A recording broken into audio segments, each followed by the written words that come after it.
ഇന്നത്തെ കാലത്ത് പലരും ക്രെഡിറ്റ് കാർഡുകളും ബാങ്ക് വായ്പകളും ആശ്രയിച്ചാണ് ജീവിത ചെലവുകൾ നടത്തുന്നത്. എന്നാൽ അപ്രതീക്ഷിതമായി ജോലി നഷ്ടപ്പെടുമ്പോൾ സാമ്പത്തിക ബാധ്യതകൾ നിറയുകയും തിരിച്ചടവുകൾ താറുമാറാവുകയും ചെയ്യും. ചിലപ്പോൾ ഈ നഷ്ടങ്ങളിലൂടെ കടന്നുപോയതിനു ശേഷവും പഴയ കടങ്ങൾ പൂർത്തിയായി എന്ന് തെളിയിക്കുന്ന രേഖകൾ ഇല്ലാത്തതും മറ്റൊരു പ്രതിസന്ധിയായും മാറാറുണ്ട്. എന്നാൽ ഈ പ്രശ്നങ്ങൾ തരണം ചെയ്തിട്ടും ഔദ്യോഗികമായി നിങ്ങൾക്കെതിരെ കേസുകൾ നിലനിൽക്കുന്നുണ്ടോ എന്നറിയാതെ ഇന്ത്യയിലോ അതോ മറ്റ് അടിയന്തര യാത്രകളോ നടത്താൻ പലർക്കും ഭയമാണ്. എന്നാൽ ഇങ്ങനെ ഒരു സാഹചര്യം വന്നാൽ എന്ത് ചെയ്യും? നിങ്ങളുടെ പേരിൽ യാത്രാ നിരോധനമുണ്ടോ എന്നത് എങ്ങനെ കണ്ടെത്താം? ഇത്തരം കേസുകൾക്ക് മാർഗ പരിഹാരമുണ്ടോ? ഈ പ്രധാന സംശയങ്ങൾക്കുള്ള ഉത്തരം വിശദമായി അറിയാം. യുഎഇയിൽ ജോലി നഷ്ടപ്പെട്ടതിന് ശേഷം ക്രെഡിറ്റ് കാർഡ് പേയ്മെന്റുകൾ തിരിച്ചടയ്ക്കാൻ കഴിയാത്ത ഒരു വ്യക്തിയുടെ അനുഭവം ഖലീജ് ടൈംസ് റിപ്പോർട്ട് ചെയ്തിരുന്നു. ആദ്യം അത് എന്താണെന്ന് നോക്കാം. ജോലി നഷ്ടപ്പെട്ടതിന് ശേഷം ക്രെഡിറ്റ് കാർഡ് പേയ്മെന്റുകൾ തിരിച്ചടയ്ക്കാൻ കഴിയാത്തതിനാൽ ആ വ്യക്തിക്ക് നേരെ നിരവധി ബാങ്ക് കേസുകൾ വർദ്ധിച്ചു. ഇതറിഞ്ഞ ഉടൻ തന്നെ ചില ക്രെഡിറ്റ് കാർഡുകളിലെ പേയ്മെന്റുകൾ ക്ലിയർ ചെയ്യാൻ കഴിഞ്ഞു. പക്ഷേ അവയുടെ രേഖ സൂക്ഷിക്കാൻ ആ വ്യക്തിയോട് മറന്നു. പക്ഷേ അവർക്ക് പെട്ടെന്ന് തന്നെ അടിയന്തരമായി നാട്ടിലേക്ക് പോവുകയും ചെയ്യണം. നിയമപരമായി കേസുകൾ ഇപ്പോഴും തീർപ്പ് കൽപ്പിച്ചിട്ടില്ല. അതിനാൽ ഈ യാത്രാ നിരോധനത്തെക്കുറിച്ച് എങ്ങനെ കണ്ടെത്താനാകും? തനിക്കെതിരെ കേസുകളുണ്ടെങ്കിൽ തനിക്ക് വിദേശത്ത് യാത്ര ചെയ്യാൻ കഴിയുമോ എന്ന ഒരു വ്യക്തിയുടെ ആശങ്കയാണ് ഇവിടെ ചർച്ചയാവുന്നത്. എന്നാൽ ഇവിടെ ഒരാളുടെ മാത്രമല്ല, ഇതുപോലെ നിരവധി ആളുകൾ യുഎഇയിൽ ഉണ്ടാകും. അവരും ചിലപ്പോൾ ഇതേ അവസ്ഥയിലൂടെ ആയിരിക്കും കടന്നുപോയിരിക്കുക.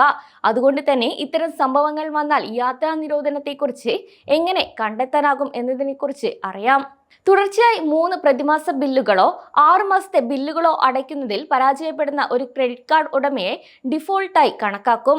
യുഎഇ സെൻട്രൽ ബാങ്ക് അംഗീകരിച്ച വ്യക്തിഗത വായ്പാ കരാറുകളുടെ ഫോർമാറ്റിലെ ആർട്ടിക്കിൾ 4.4 പ്രകാരം വായ്പ കാലഹരണപ്പെടുകയും എല്ലാ ഗഡുക്കളും പലിശകളും മറ്റ് ഏതെങ്കിലും ഫീസുകളും ചെലവുകളും ഒരു അറിയിപ്പോ കോടതി വിധിയോ നൽകാതെ തന്നെ ഉടൻ തന്നെ അടയ്ക്കേണ്ടതായി മാറുന്നു.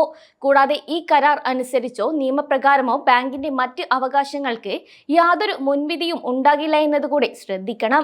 ഇനി ബാങ്കിന്റെ അംഗീകാരമില്ലാതെ തുടർച്ചയായി 3 ഗഡുക്കളോ 6 ഗഡുക്കളോ പ്രതിമാസ ഗഡുക്കളോ അടയ്ക്കാൻ കടം വാങ്ങുന്നയാൾ പരാജയപ്പെട്ടാൽ 10,000 ദിർഹത്തിൽ കൂടുതലുള്ള കുടിശ്ശിക തുകയുടെ ഗുരുതരവും കുടിശ്ശികയുള്ളതും നിർദ്ദിഷ്ടവുമായ സാമ്പത്തിക ബാധ്യതയുണ്ടെന്ന് തെളിയിക്കുന്ന ഒരു അഭ്യർത്ഥന കടക്കാരൻ സമർപ്പിക്കുമ്പോൾ ഒരു യോഗ്യതയുള്ള കോടതിക്ക് യാത്രാവിലക്ക് ഏർപ്പെടുത്താൻ കഴിയും.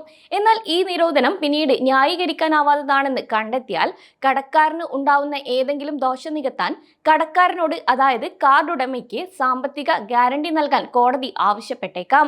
ഇത് സിവിൽ പ്രൊസീജിയർ കോഡ് പ്രഖ്യാപിക്കുന്ന 2022 ഫെഡറൽ ഡിക്രി നിയമ നമ്പർ 42 ആർട്ടിക്കിൾ 324 പ്രകാരമാണ്. പക്ഷേ ഇവിടെ കാർഡ് ഉടമയ്ക്ക് നേരെ പുറപ്പെടുവിക്കുന്ന യാത്രാവിലക്ക് കടം തീർക്കുന്നതുവരെ പ്രാബല്യത്തിൽ തുടരും. കൂടാതെ കടക്കാരൻ രേഖാമൂലം സമ്മതിക്കുകയും കടക്കാരൻ മതിയായ ബാങ്ക് ഗ്യാരണ്ടിയോ അംഗീകൃത ഗ്യാരണ്ടിയോ നൽകുകയോ മുഴുവൻ കടത്തുകയും കോടതിയിൽ നിക്ഷേപിക്കുകയോ ചെയ്താൽ കോടതിക്ക് നിരോധനം പിൻവലിക്കാനാകുന്ന ഓപ്ഷൻസുകളുമുണ്ട്. അതേസമയം അന്തിമ വിധി വന്ന് 8 ദിവസത്തിനുള്ളിൽ കേസ് ഫയൽ ചെയ്തതിനാൽ കടക്കാരൻ പരാജയപ്പെട്ടാലോ അല്ലെങ്കിൽ അന്തിമ വിധി വന്ന് 30 ദിവസത്തിനുള്ളിൽ എൻഫോഴ്സ്മെന്റ് ആരംഭിച്ചാലോ 3 വർഷത്തേക്ക് ഒരു എൻഫോഴ്സ്മെന്റ് നടപടിയും സ്വീകരിച്ചിട്ടില്ലെങ്കിലോ കടക്കാരൻ യുഎഇയിൽ താമസിക്കുന്നത് നിയമവിരുദ്ധമാണെന്ന് അധികാരികൾ സ്ഥിരീകരിച്ച് അവരെ നാട് കടത്തേണ്ടതുണ്ടെങ്കിലോ യുഎഇ സിവിൽ കോഡിന്റെ ആർട്ടിക്കിൾ 325 പ്രകാരം ഇത് പിൻവലിക്കാവുന്നതാണ്. കൂടാതെ കടം തിരിച്ചടയ്ക്കാത്തതിന്റെ അടിസ്ഥാനത്തിൽ കോടതി യാത്രാ നിരോധനം പുറപ്പെടുവിച്ചേക്കാൻ സാധ്യതയുണ്ട്. എന്നാൽ കടം തീർന്നാൽ കാർഡ് ഉടമ ഇത് എഴുതി സമ്മതിച്ചാൽ ഗ്യാരണ്ടി നൽകുകയോ പണം കോടതി ട്രഷറിയിൽ അടയ്ക്കുകയോ ചെയ്താൽ, അല്ലെങ്കിൽ യുഎഇയിൽ യാത്ര ചെയ്യുന്നതിൽ നിന്ന് വിലക്കപ്പെട്ട വ്യക്തിയുടെ താമസം നിയമവിരുദ്ധമാണെന്ന് പ്രസ്താവിക്കുന്ന യോഗ്യതയുള്ള അധികാരികളിൽ നിന്ന് ഒരു അഭ്യർത്ഥന ലഭിക്കുകയും അവരെ നാടുകടത്തുകയും ചെയ്യുമെന്ന് വധശിക്ഷയ്ക്ക് വിധേയമാക്കാവുന്ന സ്വത്തുക്കൾ യുഎഇയിലുണ്ടെന്ന് തെളിയിക്കപ്പെട്ടില്ലെന്നും പ്രസ്താവിക്കുന്ന സാഹചര്യത്തിൽ എല്ലാ യാത്രാ നിരോധനം റദ്ദാക്കാനുള്ള സാധ്യത കൂടുതലാണ്. കൂടാതെ യുഎഇ വിടാൻ പദ്ധതിയിടുന്നതിന് മുൻപ് നിങ്ങളുടെ നിയമപരമായ യാത്രാവിലക്ക് പരിശോധിക്കുന്നത് ഉചിതമായിരിക്കും. ദുബായ് പോലീസ് സ്മാർട്ട് ആപ്പ് പോലുള്ള ഓൺലൈൻ പ്ലാറ്റ്ഫോമുകൾ വഴിയോ ഒരു പ്രാദേശിക പോലീസ് സ്റ്റേഷൻ സന്ദർശിച്ചോ ഇത് ചെയ്യാൻ സാധിക്കും. കൂടാതെ നിങ്ങൾക്കെതിരെ എന്തെങ്കിലും കേസുകൾ ഫയൽ ചെയ്തിട്ടുണ്ടോ എന്ന് ദുബായ് കോടതിയിൽ പരിശോധിക്കാവുന്നതാണ്. പകരമായി നിങ്ങൾക്ക് പ്രവർത്തിക്കാൻ യുഎഇയിലെ നിയമോപദേശകനെ നിയമിക്കുകയും ചെയ്യാം.